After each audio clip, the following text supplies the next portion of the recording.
பூவிருந்தவள்ளியில் வடமாநில இளைஞரை கொலை செய்து எரித்த வழக்கில் குற்றவாளிகளுக்கு 7 ஆண்டுகள் சிறை தண்டனை விதித்து நீதிமன்றம் தீர்ப்பு வழங்கியுள்ளது.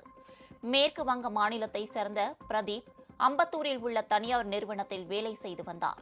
இவர் கடந்த 2017ஆம் ஆண்டு காட்டுப்பாக்கம் அருகே முகம் எரிந்த நிலையில் கொலை செய்யப்பட்டு கிடந்தார்.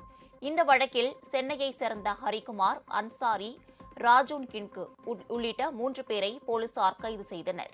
இந்த வழக்கு பூந்தமல்லியில் உள்ள கூடுதல் மாவட்ட அமர்வு நீதிமன்றம் 3இல் நடந்து வந்தது. வழக்கினை விசாரித்த நீதிபதி விஜயகுமார் குற்றம் சாட்டப்பட்ட ஹரிகுமாருக்கு 7 ஆண்டுகள் சிறை தண்டனையும், ராஜூன் கின்கு, அன்சாரி ஆகியோருக்கு தலா 2.5 ஆண்டுகள் சிறை தண்டனையும் விதித்து தீர்ப்பு வழங்கினார்.